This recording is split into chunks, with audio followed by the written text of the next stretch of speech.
Hi, and welcome. You're listening to the X22 Report. My name is Dave, and this is episode 750B, and today's date is August 25th, 2015, and the title of this episode is Military Assets Are Continually Prepositioned Around the World for the Upcoming War. Now, before I get started, I just want to make an announcement. Tomorrow, Wednesday, I'll be uploading an interview with Chris Martenson.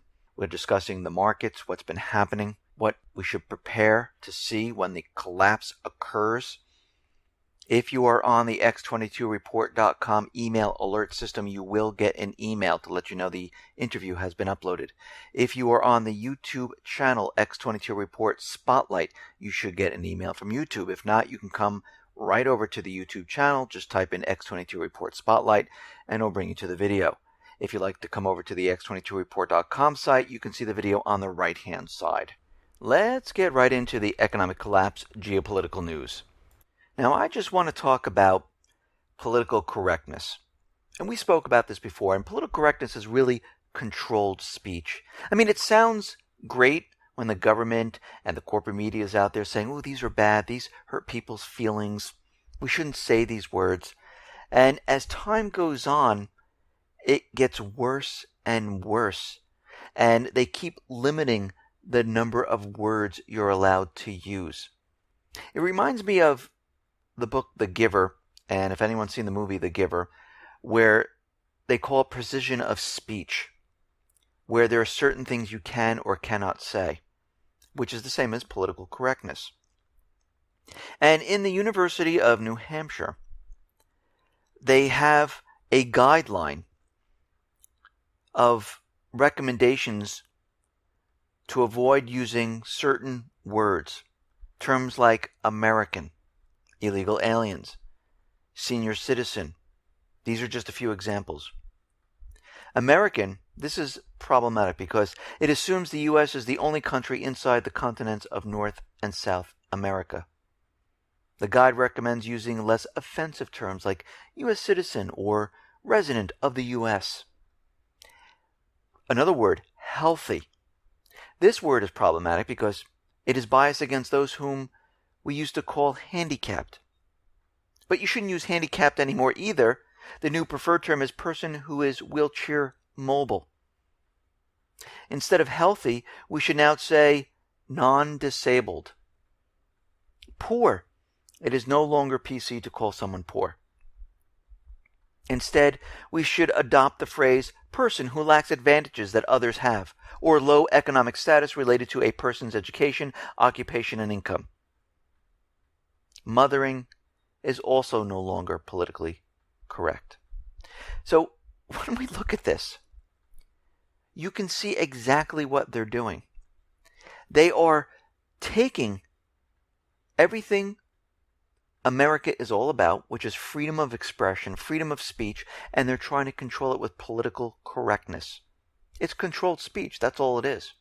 Pretty soon, you will not be able to say anything.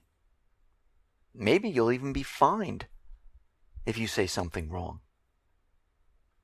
Because we can see at this point in time, the fascistic government wants to completely control every single person here. And I hate to say this, and actually I don't hate to say this. The First Amendment allows us the freedom of expression to say whatever we want. And we have every right to use these words and other words. If people don't like it, don't listen. That's your choice.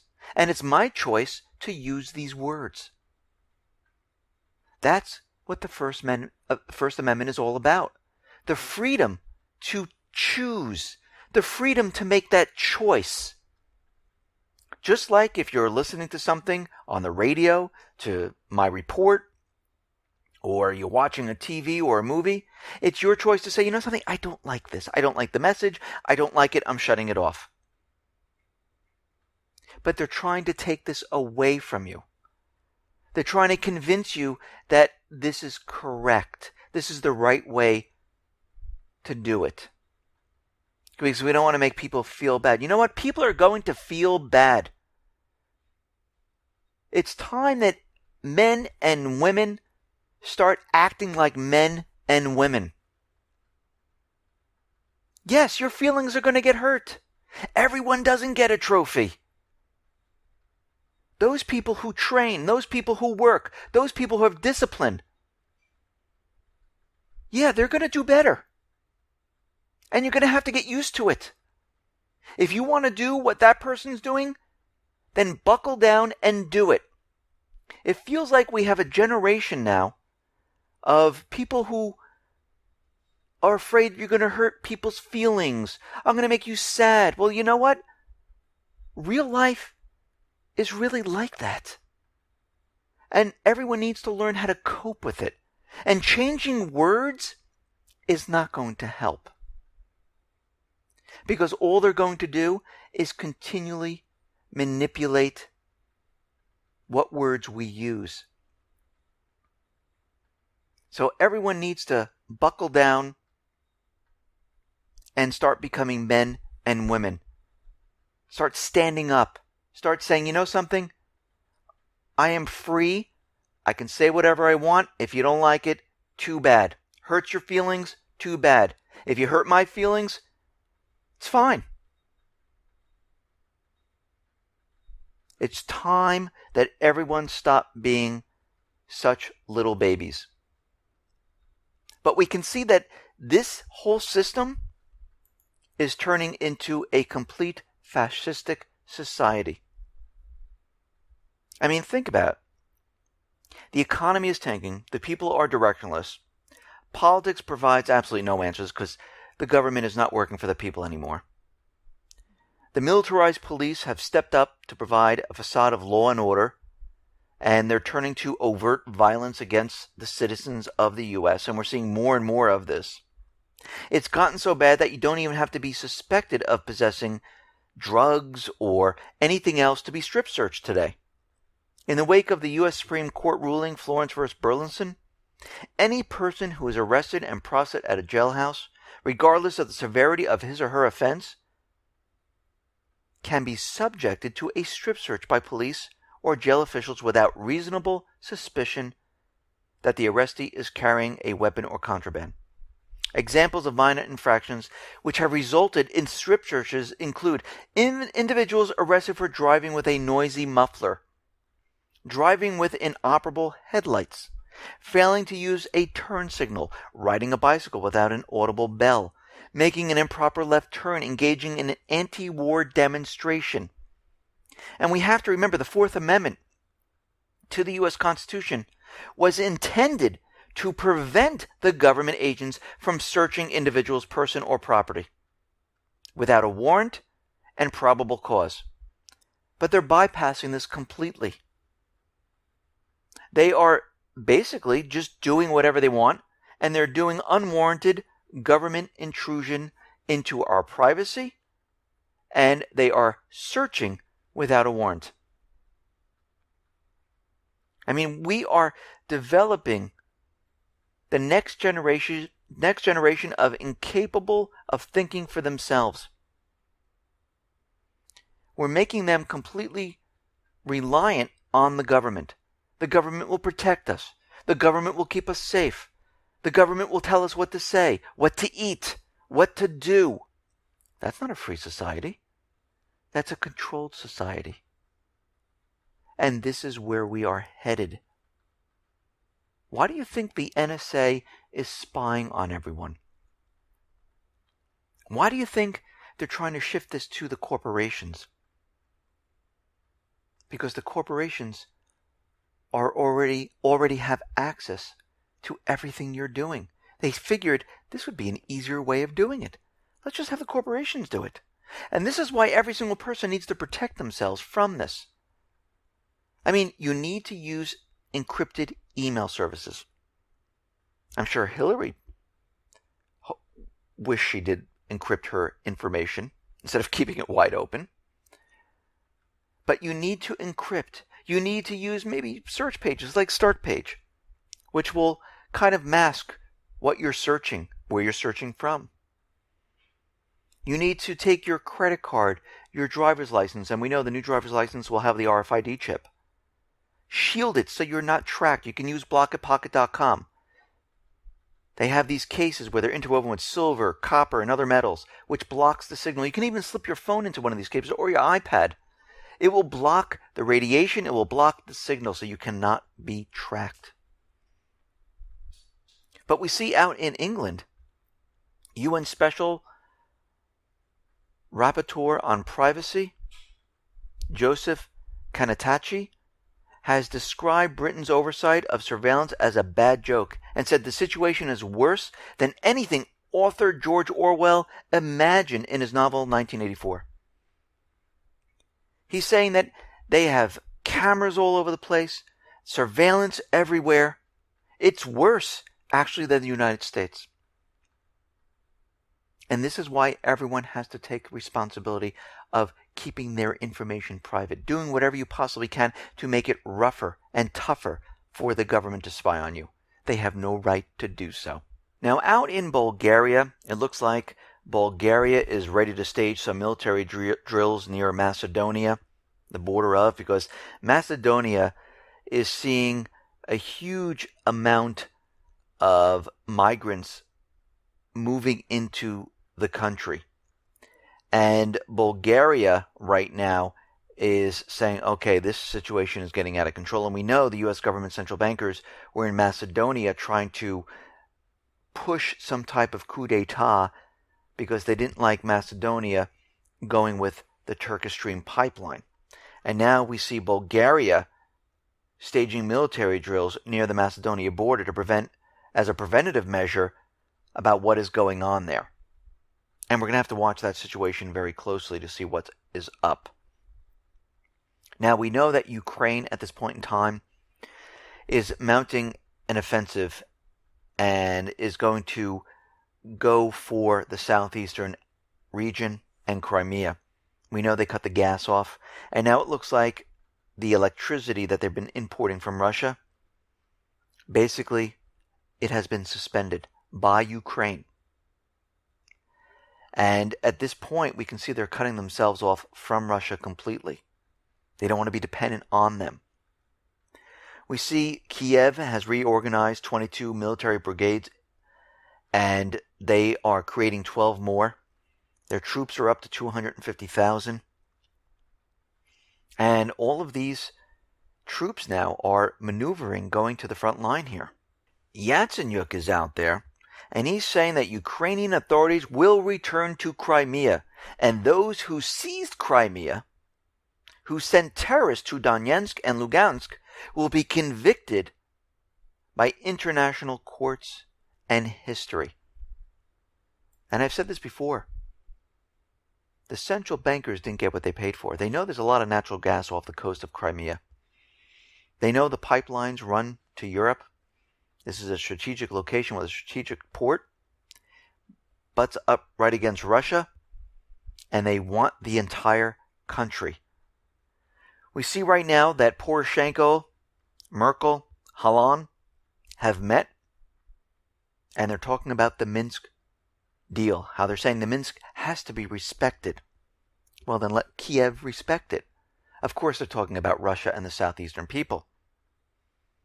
But we know Kiev has been violating the Minsk ceasefire agreement. And it looks like, at this point in time, that Poroshenko's visit most likely served as a public relations stunt amid serious domestic economic problems.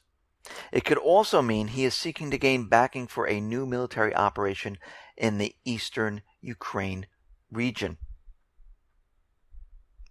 So what they did was they laid down red lines.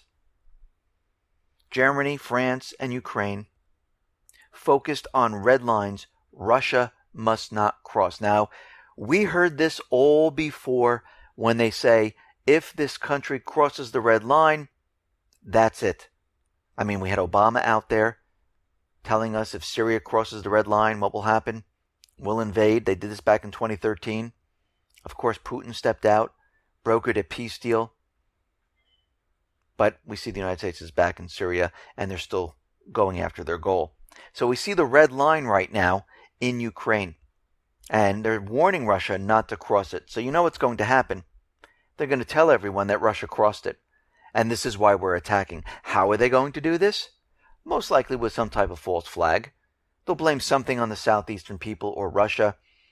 They already started the propaganda that Russia is building up troops. They're getting ready for another mass invasion. We see the U.S. is continually bringing in more and more military assets around Europe, around the Pacific. Why? They're getting ready for war. We see X22 fighter jets will be flown to Europe soon as part of the European Reassurance Initiative. British and American officials, they're a little confused on what they're going to do and the exact date or location these jets are going to be in, and they might even be based out of UK. They don't know for sure. But what we do know for sure in regards to North Korea and South Korea is that they were going to bring in some type of bomber to the region. And right now the Pentagon is going to deploy 3 B-2 nuclear-capable bombers to the Pacific island of Guam amid heightening tensions of the Korean Peninsula. This is coming from the Air Force Chief of Staff General Mark Welsh. So they're bringing in the B-2 bombers, placing it in Guam, which is very close to North and South Korea. Hop, skip, and a jump. And we can see that military assets are being brought into the Pacific, into the eastern area, to the Middle East, to Africa. It is all being set up for World War III because they know this entire economy is collapsing and falling apart. Out in Iran, we know the UK right now is going to open up their embassy. US announced that they have no intention whatsoever in reopening an embassy in Tehran because they know eventually Iran is not going to stick to the deal. And I'm not talking about nuclear weapons or that nuclear deal they have going on here. The deal is that Iran is going to sell their oil using the dollar. Eventually, Iran, China, Russia, they're not going to do it. Iran's going to say, you know something, we're tired of selling this using the dollar. The dollar is not helping us. It's falling apart. We want to sell this for the yuan. We want to sell it for the ruble. And this is when the U.S. will go into Iran. When will this happen? It doesn't really matter at this point. Because what they're doing is they're trying to prop up the system. The system is dying. No matter what they do at this point, they're not going to be able to prop it up. Lebanon is warning that they're in an economic collapse amid political crisis. And we have to remember what's going on in these countries, in Yemen, Libya, Lebanon, Iraq. The people are sick and tired of the private Western Central Bank. They're sick and tired of the U.S. being in their countries. They're trying to take back their country. And right now in Lebanon, there is no government right now. In Libya, there's really no government. They have 2 governments in Libya, one in Tripoli and the puppet government. Lebanon, they really have no elections, no formal political government at this time.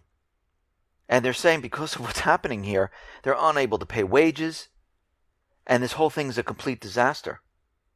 In Libya, we understand it is a complete disaster. The people have taken over the country. And we know the U.S. government central bankers need to get back into this country eventually. And we know the authorization for war is pending in Congress, which allows them to go after the Islamic State, Boko Haram, Al-Shabaab, Al-Qaeda, or any other terrorist organization. And we see Boko Haram right now is sending militants to Libya to help out the Islamic State, to cause more chaos there. And they've dispatched about 200 heavily armed troops to help out in this area. And you have to remember, the people are fighting in Libya to take back their country. The Islamic State, Boko Haram, these terrorist organizations are there to create chaos, to make you believe it is they who are causing this problem, which they are not. This will only allow the United States to get back into these countries, and we see this is really building up. We see the Parliament needs to take a vote on military actions in England. But the people are saying, well, wait a minute. We need to wait for the Chilcot Inquiry Report in the 2003 invasion of Iraq before we do anything in Syria. And the senior Tory MP has warned David Cameron about this. But we know the United States government, central bankers, the coalition forces, they want to go into Syria. It is time. They are ready. And they want Australia in. They want UK in. Because they're creating the buffer zones. They're going to be bringing in ground troops. And they're going to make a play towards Assad. And we have to remember who's on the other side. It is Russia. This is going to be a big problem. Now, to get this war started, we might see a false flag event. We're hearing warnings coming out all over the place. America's going to be attacked. Europe is now going to be attacked. Spain is warning 800 Islamists ready to strike across Europe at any moment. They have added around 800 others across Europe and had recently returned from the war zone and were awaiting instructions to carry out an attack in Europe. They are ready to go. Give the green light. All the operatives ready to go. So we might see this whole thing happen all at once. Where Europe is being attacked, the United States is being attacked. To say, yes, this is why we need to go to war in the Middle East. Because we need to get back in these countries and restore the puppet governments. We need to get into Syria and remove Assad. And this will then push Congress to hopefully, which they're hoping, to push through the authorization for war. So we can go to war. If it doesn't work, if they can't make their case, we will see other things occur here. We'll see a complete disaster of all different types of false flag events. Hitting different cities, hitting the banking sector, hitting the power infrastructure. All of this is coming. It's coming to a head right now. And we all understand, as this economy falls apart, they become desperate. They need to point the finger someplace else. And this is what they're getting ready to do. Listen, everyone, thanks a lot for listening. Be well, be safe, and especially be prepared. Thanks a lot.